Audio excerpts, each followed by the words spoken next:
book can take you anywhere. Turn the pages and you'll be there. Come on, join us, you'll see. We're reading with Carylee.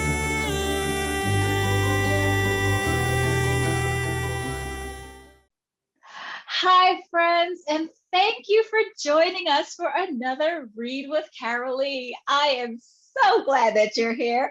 And of course, I am Carylee. And today I have an amazing author for you to visit with, Miss Sheryl Smiley-Oliphant. And she also has a YouTube show, but we'll get into that later. Sheryl, thank you for joining us. Thank you for having me, Miss Carylee. Excited to be here. Yes, I'm excited to have you. So now this book is a little bit shocking. And it's something that I don't have the pleasure of really knowing because I am the youngest in my family. So, so this is a fun book, and it's definitely one that will enlighten some of our older siblings. So, but before we even get into that, where are you joining us from today? All right. I am from Charlotte, North Carolina. So that is where I'm joining you guys today. Oh, wow. Yes, North Carolina is our neighbor to the south here in Virginia. I have a lot of friends in Charlotte, North Carolina as well. And I have friends in Virginia, so we're just alike.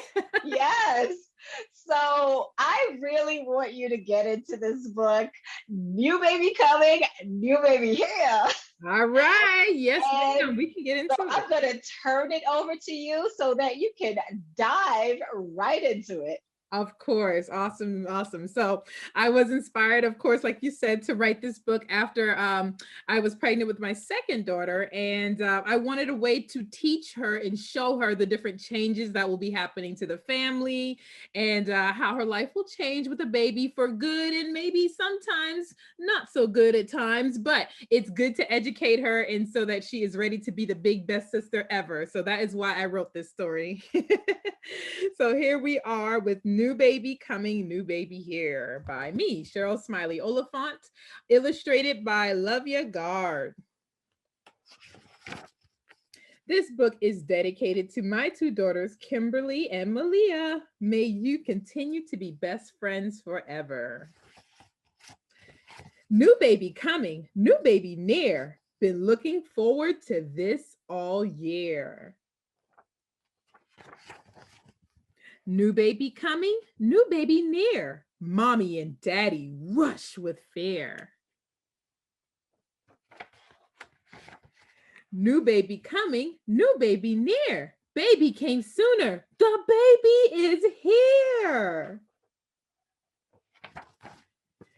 New baby here, new baby Claire. She is a bundle, a sweet little dear.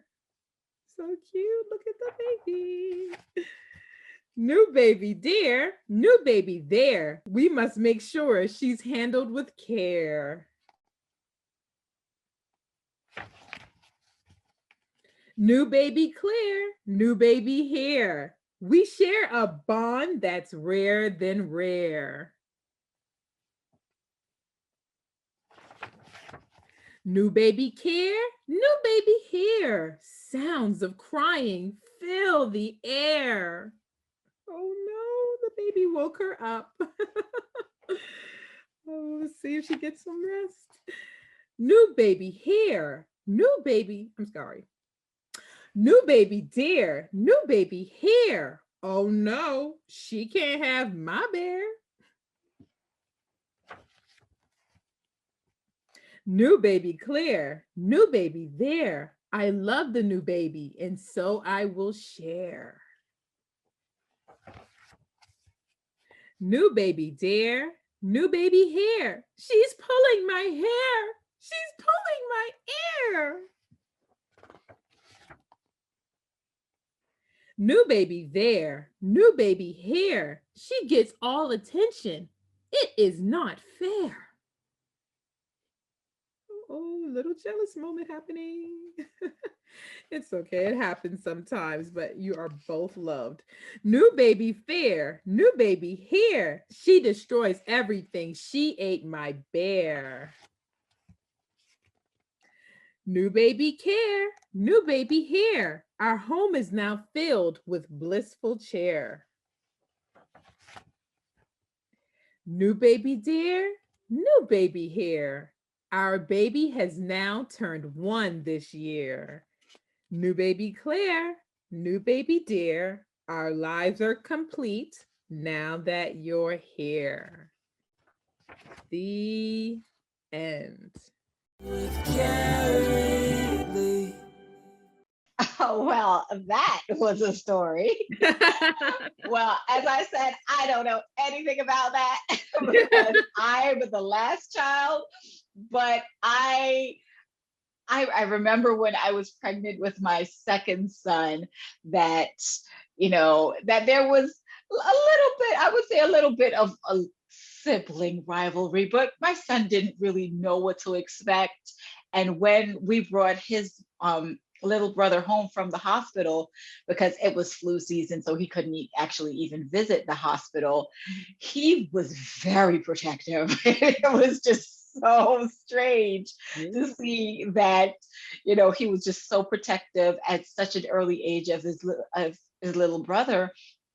And even though he was so protective, like he's still very protective now, and they're 6 and 8. So how are your daughters now? They're doing great. They're still the best of friends. Like you said, the older one is protective of the younger one. So she's like, that's my baby. Yes. But they are doing great. They are doing better than expected, of course. Okay, so I know you also have another book. Yeah. Yes, Daddy Doesn't Need a Cape. I believe that's yes, the book. Yes, it's called My Daddy Doesn't Need a Cape. This one right here. Oh, I love how you just changed that. So awesome. I'm a teacher. I have many tricks of the trade. Oh, yes. So, what were the reasons behind, wanting to write these books? So yeah, I started with My Daddy Doesn't Need a Cape, of course, and that one came about when after I had my first daughter, I would take her to story time all the time. And in Charlotte here, we would go to Uptown, which is downtown. And when we would go there, we'd see all these children's books and we would enjoy reading, and I'd see her face just light up every time we read a book. So then we started making that a habit of our nightly routine, reading lots of books, always checking out a stack of books. Like I would come in there with like a grocery, those tote bags that you carry groceries in, and I'd fill that sucker up with books. So knowing that, she really enjoyed books and I enjoyed books, I always wanted to write children's books, but I just never found the time to do it. And of course, during the lockdown and the pandemic, people are finding all types of things about them that they didn't know they had. Absolutely. But the push behind My Daddy Doesn't Need a Cape, the reason that one came out is because after giving birth to my second daughter in the car, oh, wow. I know. That was the reasoning behind that one, because it was just me and my husband, which is Daddy in the book. He helped deliver the baby, and he actually had on a shirt that day that said dads, because real superheroes don't wear capes. And that just stuck with me. Yeah, that stuck with me. And I was like, you know what? You're right, because you're over here playing doctor and delivering our baby safely. And I just never looked at him the same in that sense, in a good way. I was like, wow, you're magnificent. You need a book about you, because it's like always, it's always about moms and Mother's Day, but we rarely give dad that that they deserve. So I wanted to highlight that in this book. So that pushed me to get this one out. I actually wrote this in the hospital bed while she was getting cleaned up. Wow. Yeah, I'm typing it away in my notes. Save. As soon as I got out there, I rewrote it. I edited, got illustrator J&I Publishing, and we made magic. So awesome. That is that's an amazing background. So, as I hinted a little earlier, you also have a YouTube uh, show that I guess is connected to you teaching. Yeah. So let's find out a little bit more about that YouTube show. Activity author. Yes. Yes. Yes, that is what I call myself because I am an author who creates activities and crafts as well on my YouTube channel. Mhm. And that came about, of course, during COVID as well, during quarantining. Parents were stuck in the house with kids, and I've had a lot of my friends who also has kids, and they would see my Instagram stories, and I would just post little short clips and videos of what me and my daughter would be up to, and we would just do all these different crafts that I learned throughout the years. I don't know if I Uh-huh. told you, but I am a theater teacher. So Okay. along with theater, we work with art teachers as well and music teachers. So when I would do things for the YMCA, like work summer camps, I would always, look closely with my art teacher that would be working with me, my fellow art Uh-huh. teacher, and I would just pick up little things throughout the years. And I was like, oh, that's cool. Oh, you did that. You dyed that with just food coloring. Oh, markers. And so I picked up all these little Mhm. trades from my fellow art teachers, and then I started putting my spin on them. And that Okay. is how I come up with all my activities and crafts. I'll even see something that I like, and I'll just regurgitate it a different way. I would make it my own, and I love that about my channel. And I try to make things on there completely easy so parents can do them at home with household items. I don't want people to Yes. buy anything because I mean, like I Yeah. said, we were in COVID. I didn't want people to have to go to Exactly. Michael's, Yeah. So Uh-huh. most of the things you'll see on the channel are made with things you find at home. This is a guitar that Okay. we made. And Oh, wow. yeah, we did this one for Black History Month. And we made it out of tissue box and wrapping paper roll. See, things like Oh, that. Yeah. So they gotta go. that is very inventive. Absolutely. Yes, and So, coffee filters. You'd never know what you could do with coffee filters. We made a little yes. ballerina dancer, and Okay. we did some butterflies the other day. So we got a lot of things going on the channel. Oh, that's wonderful. Thank So, well, you. I see you draw inspiration from everything. So, what children's author or book inspired you when you were growing up? That is a fantastic question, and I love sharing that answer. So, the book that inspired me, and the book that I remember till this day, was the very first Black book that I had witnessed as a child. I was in elementary school. I believe I was in first grade because I remember things vividly during that time. And I remember how our first grade teacher would take us to the library, and we would sit around our librarian, and she would have this little rocking chair, and we'd sit, in like a unicircle, and we would Yeah. listen to the story. So I think it was around Black History Month, but she brought out a book and she said, this book right here has a Caldecott. And that was my first time hearing that word. I was like, oh, what Caldecott Award? What's that? So then I saw a little seal on the book, and the book is actually called Tar Beach. Okay. By Faith Ringgold. Yeah. And I never forgot that book because that was the first time I got to see characters look like me.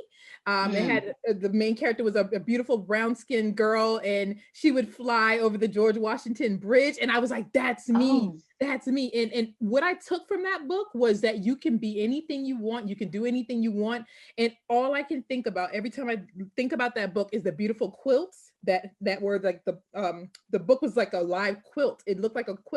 quilt art. I think that's what you call it. And I would remember her just flying throughout the entire book. And I was like, that's gonna be me one day. I Yes. want to fly.